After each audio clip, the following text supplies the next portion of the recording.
ritrovati, eccoci pronti, tante le notizie, cominciamo dai titoli per il nostro TG. Il vice ministro delle infrastrutture oggi in Calabria ha effettuato un sopralluogo sulla Medio Savuto, la strada di collegamento con Catanzaro, mai ultimata. L'esponente di governo ha promesso agli amministratori locali che presto ripartiranno i lavori. Genesi e Thomas, due inchieste parallele che svelano il sistema corruttivo, le dichiarazioni dei pentiti e le ammissioni di alcuni degli indagati disegnano un quadro inquietante. Si torna a parlare delle navi dei veleni e riaprire le indagini sulla morte di De Grazia, dice la senatrice Corrado. Ferisce a coltellate il titolare di un bar a Rocca Imperiale, finisce in manette un cittadino albanese di 21 anni, l'accusa è di tentato omicidio. Prende a pugni la moglie e la trascina per i capelli, la figlia della coppia chiama il 113, l'arrivo dei poliziotti ha evitato il peggio, l'uomo è stato arrestato, il fatto è accaduto nel centro storico di Cosenza. Hanno occupato il primo piano del comune le famiglie che da ottobre non ricevono il contributo per l'emergenza abitativa, 20 di loro hanno già ricevuto le lettere di sfratto, soluzioni subito dicono. La società del Cosenza ha esonerato il tecnico della promozione Piero Braia, in arrivo l'ex tecnico del Pescara Pillon che lo scorso anno portò gli abruzzesi ad un passo dalla Serie A. In Serie C riprende la marcia del Catanzaro ancora vittorioso, mentre non vanno oltre il pari Vibonese e Rende. Ancora ben ritrovati dalla redazione del TG10, lo avete sentito anche dai titoli, è tornato in Calabria, della terza volta il vice ministro per le infrastrutture Giancarlo Cancelleri, oggi sopralluogo sulla Medio Savuto, la strada che avrebbe dovuto collegare Cosenza e Catanzaro, una eterna incompiuta iniziata negli anni '80. Le rassicurazioni del governo ai sindaci e ai comitati dei cittadini. Vediamo. Un vero e proprio sopralluogo per il viceministro alle infrastrutture Giancarlo Cancelleri sull'eterna incompiuta la Medio Savuto, un cantiere aperto da 30 anni che a Serra Stretta nel Catanzarese chiamano la strada che non c'è. L'esponente di governo spiega che sul tavolo ministeriale al vaglio ci sono molte soluzioni. Oggi poniamo le basi su un'operazione verità che deve portare finalmente a questo territorio quantomeno risposte concrete e soprattutto anche quelle certezze che da troppo tempo mancano. Come Ministero e come Governo ci mettiamo ovviamente la faccia, come si suol dire, proprio per dare finalmente quella tranquillità e quell'attenzione che da parte dello Stato probabilmente a questo territorio per troppo tempo è mancata. Quindi non è questa la terza volta, ma è una delle tantissime altre volte che verremo sul territorio per continuare a vedere e si spera anche per cominciare a vedere qualche cantiere che apre per ristabilire quella tanto agognata normalità che spetta anche a questa zona. Interventi concreti per la Calabria nel piano per il sud, mai, dice ai giornalisti, come in questo momento. La pubblicazione della delibera CIPE che stanzia 3 miliardi per la Calabria sono numeri reali, veri, sono interventi che si devono fare, il megalotto della 106 Ionica, un'altra questione importante è il resto della 106 che da Sibari deve andare a Crotone, sulla quale voglio immediatamente cominciare a lavorare con i sindaci del territorio, il raddoppio che da Crotone deve portarci a Catanzaro per ristabilire anche quella che è un'equità fra la parte tirrenica e la parte ionica. Poi però c'è tanto da fare, è una terra che è rimasta talmente tanto indietro, come la mia Sicilia del resto, che ha bisogno davvero di tante risposte. Siamo qui per darle.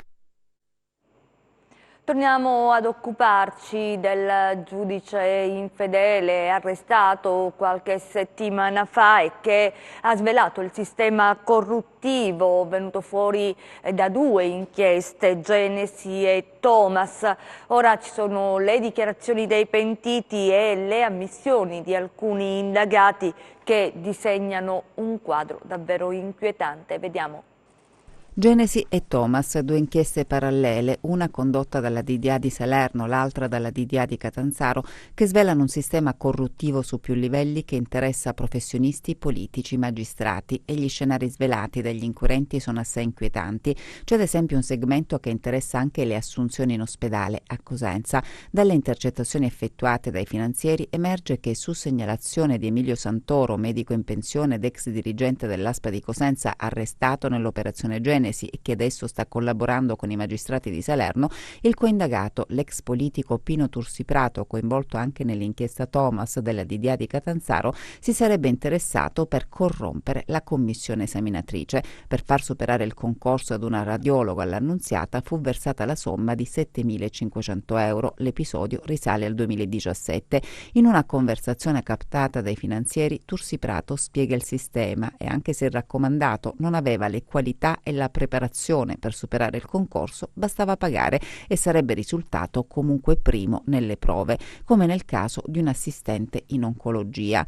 Ma non c'è solo questo nei faldoni delle due inchieste, c'è la parte che riguarda i giudici corrotti. Le indagini hanno documentato i passaggi di denaro, ci sono poi le ammissioni degli indagati e le dichiarazioni di alcuni pentiti.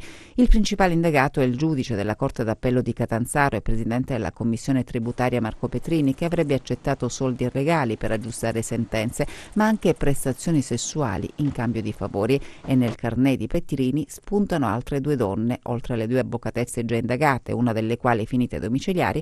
Agli atti dell'inchiesta ci sono anche intercettazioni e riprese video che documentano gli incontri del giudice con un'avvocatessa di Crotone e una ragazza che preparava un esame da assistente giudiziario. Ma il sistema non coinvolgerebbe solo Petrini. Il pentito Mantella, capo dell'ala militare del clan Lo Bianco, racconta il meccanismo studiato dalle cosche Grande Racri, Giampà e dalle Endrine del Vibonese per aggiustare i processi. Si davano grosse somme di denaro ad un professionista per contattare il magistrato, e Mantella fa i nomi di 5 toghe e diversi avvocati, parlando anche della massoneria deviata. Le parole del pentito, le confessioni del faccendiere Santoro e le parziali ammissioni del giudice Petrini disegnano dunque un quadro più ampio di quello inizialmente prospettato dall'inchiesta Genesi, che, come evoca il nome, potrebbe essere solo l'inizio. Uno scenario allarmante, ed è grave che ci siano magistrati corrotti, come ha detto il procuratore di Catanzaro Nicola Gratteri. È un fatto di ingordigia. Gratteri ammette che il problema della corruzione nella magistratura c'è, si parla del 6-7%, e un magistrato corrotto fa rumore. La gente si allontana da noi, dice Gratteri, che però aggiunge: l'abbassamento della morale e dell'etica c'è in tutte le categorie, ma sostanzialmente la struttura della magistratura è sana. Si torna a parlare delle navi dei veleni, riaprire le indagini sulla morte di De Grazia, questo dice la senatrice Margherita Corrado. Vediamo. Un'interrogazione rivolta al Ministro della Giustizia, allargandola però ai titolari di altri dicasteri come quello dell'ambiente, della salute e delle politiche agricole. La richiesta alla senatrice pentastellata Margherita Corrado, richiamando l'attenzione sul lavoro dell'ufficiale della Marina, morto in circostanze mai chiarite sullo smaltimento illegale dei rifiuti nei mari italiani. Secondo la parlamentare, per truffare le assicurazioni e sbarazzarsi di rifiuti industriali, ma forse anche radioattivi, evitando i costi dello smaltimento legale, infatti, nei decenni passati i fondali intorno alle coste del sud Italia sono stati trasformati in un cimitero di navi dei veleni o navi a perdere, come dimostrato da recenti inchieste giornalistiche e saggi ben documentati. La storia di Natale De Grazia, nota ai più, 20 anni di depistaggi, falsità, ma l'altra verità, quella storica, emerge poco a poco come un relitto, come quello della Rigel, inabissatasi al largo di Capo Spartivento nelle acque calabresi, e che in realtà non è mai riemersa. Serve, secondo la Corrado, una mappatura geochimica dei fondali territoriali di Calabria, Puglia, Basilicata, Campania e Sicilia, in grado di indicare la qualità chimica dei sedimenti, e servono controlli sugli smaltimenti illeciti di rifiuti nelle acque territoriali e internazionali. Ieri e oggi servono controlli radiochimici sul pescato ionico-tirrenico, serve una mappatura degli eventuali spiaggiamenti di contenitori di rifiuti industriali, serve cercare e identificare la posizione di tutte le navi dei veleni. Ma quello che serve veramente, conclude poi la senatrice Grillina, non è l'immobilismo e gli alibi, serve l'obbligo morale di far luce su questa oscurità, rendendo poi pubblica la raccolta dei dati per la salute pubblica e la qualità della vita. Disposta l'autopsia sul corpo di Dino Mazzei, il cui cadavere è stato rinvenuto nei pressi del ponte di Calatrava a Cosenza. Sarebbe stato investito da un pirata della strada. Gli inquirenti hanno acquisito le immagini delle telecamere di sorveglianza presenti nella zona. Vediamo. Su questa strada, nei pressi del ponte di Calatrava a Cosenza, è stato trovato il corpo senza vita di Dino Mazzei, il cinquantenne scomparso venerdì scorso. Quella sera non era rientrato a casa e il suo cellulare risultava spento e così i familiari avevano lanciato l'allarme. Alcuni testimoni quel giorno lo avevano visto in un negozio del centro commerciale di Zumpano, poi l'uomo, verso sera, si sarebbe incamminato a piedi verso casa nel centro storico di Cosenza. Le ricerche si sono purtroppo concluse tragicamente 2 giorni dopo, quando il cadavere è stato rinvenuto oltre il guardrail della bretella stradale che collega l'area commerciale di Zumpano alla parte vecchia della città dei Bruzzi. Probabilmente è stato investito da un pirata della strada. Sul luogo gli agenti della mobile avrebbero recuperato anche alcuni frammenti di un'automobile. La procura di Cosenza ha disposto l'autopsia per stabilire le cause della morte, mentre gli inquirenti hanno acquisito anche le immagini delle telecamere di videosorveglianza presenti nella zona, filmati che potrebbero rivelarsi utili ai fini delle indagini. Dino Mazzei era un lavoratore in mobilità. Più volte davanti alle telecamere aveva raccontato con dignità la sua dolorosa vicenda. Aveva lottato, lanciato appelli alla politica, inutilmente. Chi lo conosceva lo descrive come una persona umile, una persona per bene, che svolgeva lavori saltuari per andare avanti. La sua vita purtroppo è stata spezzata su questa strada in una fredda sera di febbraio. Le altre notizie di cronaca nei nostri 100 secondi.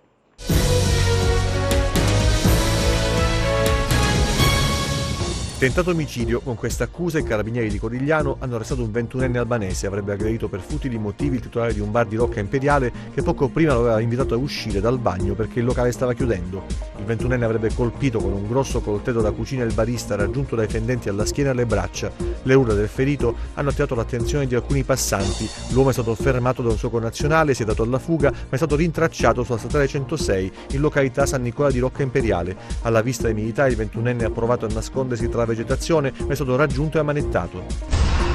La polizia ha arrestato un 43enne romeno che risiede da diversi anni nel centro di Cosenza. L'uomo avrebbe minacciato e preso a pugni la compagna, anche lei romena. È stata la figlia a chiamare il 113. I poliziotti, arrivati in abitazione della donna, si sono subito resi conto della situazione, visti i segni delle tumefazioni provocate dalle percosse, subite poco prima dal compagno. La vittima, in lacrime, ha raccontato agli agenti di essere stata minacciata, presa a pugni e trascinata per i capelli. Già in passato l'uomo l'aveva aggredita. Dopo l'ultimo brutale episodio, la donna ha deciso di denunciare il compagno, che adesso è stato arrestato.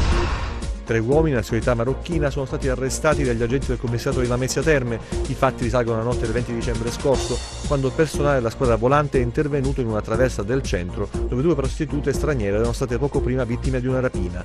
I 3 uomini si erano recati alle donne, dove uno dei 3 aveva consumato un rapporto sessuale a pagamento, per poi chiedere insistentemente la restituzione della somma versata, pari a 50 euro. Dopo il rifiuto era stato allontanato con la forza. A quel punto i 3, dopo aver sfondato la porta dell'appartamento, le hanno malmenate e si sono impossessati della somma di 600 euro, oltre che da 3 telefoni cellulari, sotto la minaccia di un coltello. Le donne, soccorse al 118, hanno riportato lesioni guaribili rispettivamente in 3 e 10 giorni.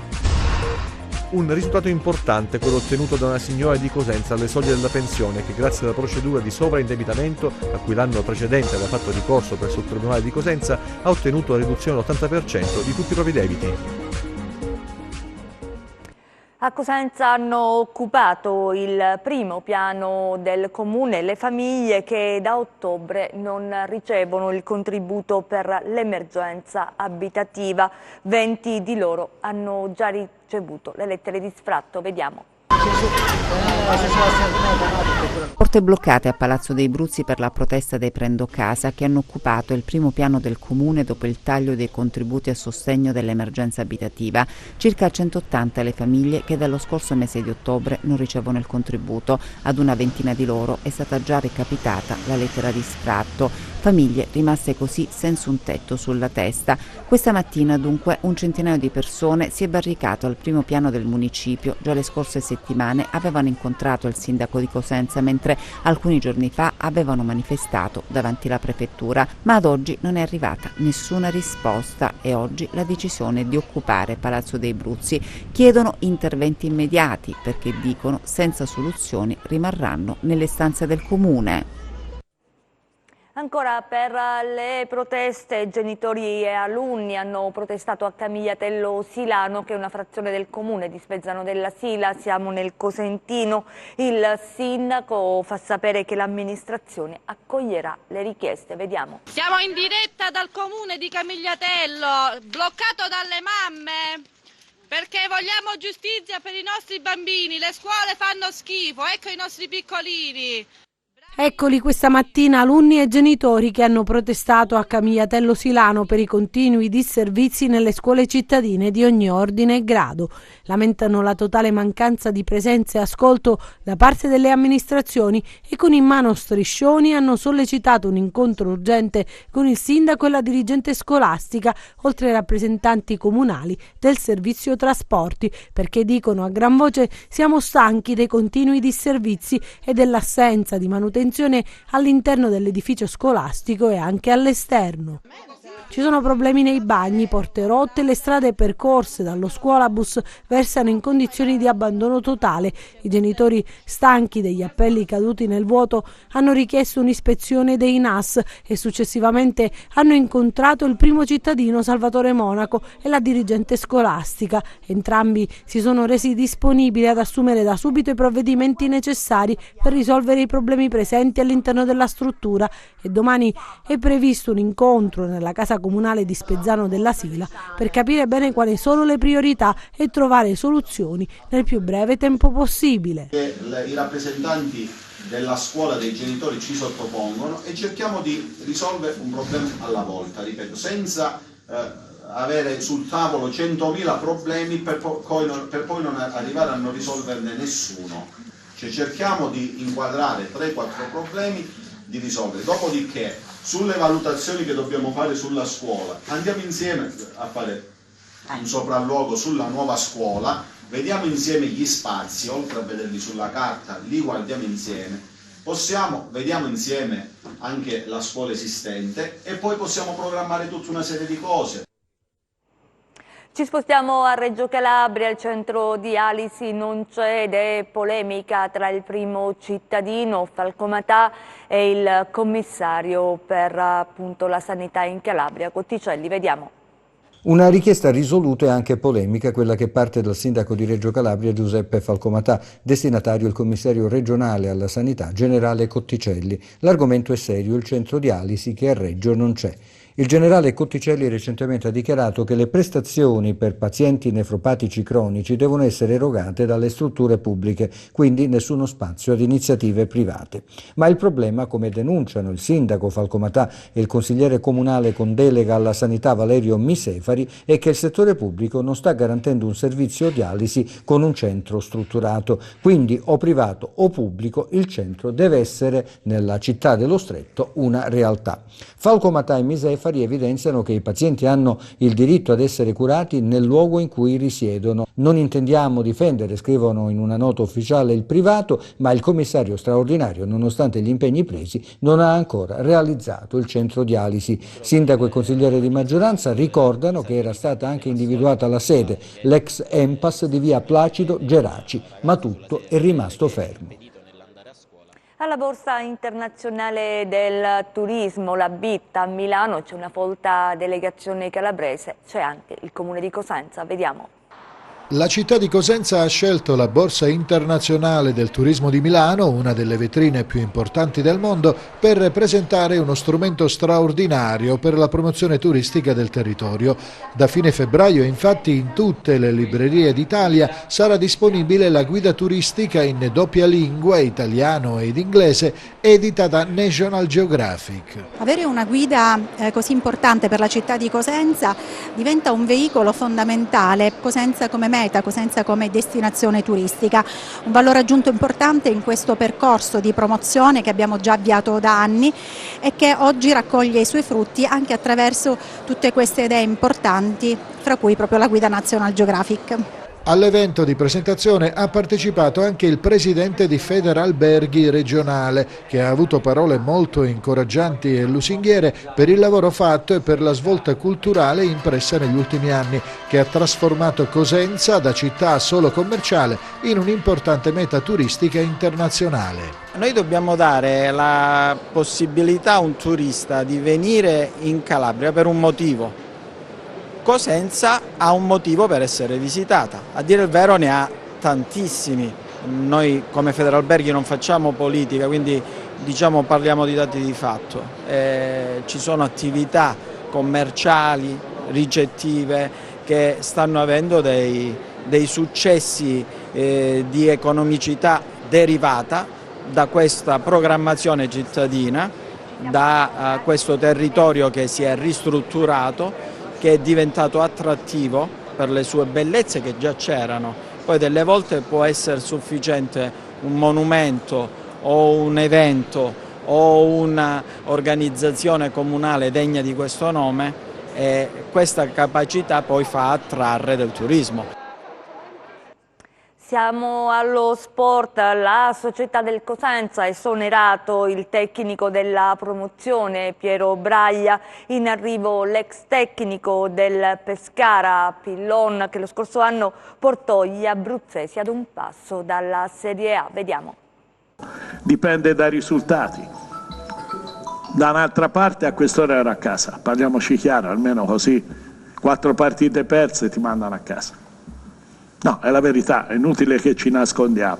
Alla quarta no, ma evidentemente alla quinta sì, lo aveva detto Piero Braia nella conferenza di presentazione dei nuovi acquisti di gennaio, ma nonostante la fiducia del club, dopo il quinto stop consecutivo con la capolista Benevento, l'esonero del tecnico è stato fisiologico. Nella gara giocata ieri sera al Marulla la squadra non ha risposto ai comandi, mostrando una prestazione nettamente inferiore rispetto al match giocato con il Pescara. Il dado è tratto, avrà pensato il presidente Guarascia. Allora, approfittando del fatto che l'allenamento odierno lo ha condotto il vice Chiuzzi per una visita medica di Braia lontano dalla Calabria, allora dopo i malumori delle ultime ore della piazza si è scelto per il divorzio. Contattati già i possibili sostituti, quello più accreditato per il dopo Braia sembra essere Bepi Pillon. Il tecnico veneto, dopo Alessandria e Pescara, torna dunque in Calabria. Nel suo palmarès anche un'esperienza con la Regina. Sarà dunque suo compito guidare i lupi verso la salvezza che, nonostante i punti persi per strada, sembra ancora alla portata. Sabato c'è uno scontro diretto in casa del Livorno e da lì si capirà realmente se il Cosenza è in grado di rimettersi in corsa per centrare un traguardo importantissimo che vale una stagione. In Serie C riprende la marcia del Catanzaro, ancora vittorioso, mentre non vanno oltre il pari Vibonese e Rende. Vediamo. Il Catanzaro di Oteri continua ad andare a 1000 a far crescere i rimpianti per il periodo in cui la panchina giallorossa è stata occupata da Gianluca Grassadonia con risultati deludenti. A Rieti altri 3 punti guadagnati e distanze ridotte dalla quinta posizione occupata dal Potenza. Il momento magico di Tulli continua su alla rete del vantaggio ospite con una bella conclusione dalla distanza. Il raddoppio di Di Piazza dopo soli 6 minuti con un bel diagonale al termine di un contropiede. Nella ripresa delle altre reti, ancora Di Piazza con la deviazione da pochi passi che vale il 2-0, il gol della bandiera di Persano, bravo a incunearsi in area e a battere l'estremo difensore giallorosso, e poi la rete del 4-1 definitivo con Giannone. Pareggi senza reti per Vibonese e Rende. I rossoblu di Modica hanno rischiato nel finale di una gara equilibrata. Il Picerno ha sfiorato il vantaggio cogliendo una traversa ed è recriminato per una trattenuta in area calabrese. Poche emozioni a razza tra Rende e Paganese. Il colpo di testa di Rossini, la migliore occasione dei biancorossi che salutano il ritorno in campo di Massimo Loviso, fuori dai giochi da tempo per infortunio. Chiudiamo con le previsioni del tempo.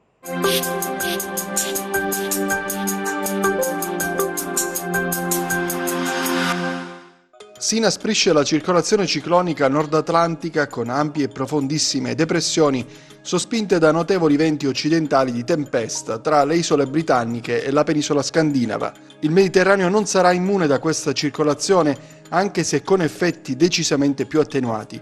Domani parziali annuvolamenti sui litorali tirrenici con possibili piovaschi tra Lametino e Vibonese, poche nuvole altrove, temperature in ulteriore aumento. Passiamo a mari e venti. Domani avremo Tirreno molto mosso, Ionio mosso sul Golfo di Corigliano e Golfo di Squillace, poco mosso altrove. Venti ovunque dai quadranti occidentali con intensità debole su Crotonese, moderata su Tirreno e sui restanti settori, con rinforzi sul Golfo di Corigliano e il Golfo di Squillace. Prima di salutarci vi ricordo il nostro sito web www.meteoincalabria.com e la nostra pagina Facebook Meteo in Calabria. Non ci sono aggiornamenti, ci fermiamo qui, grazie per essere stati con noi, grazie in regia Michele Cava, in messa in onda Giuseppe Costanzo, noi vi auguriamo un buon proseguimento.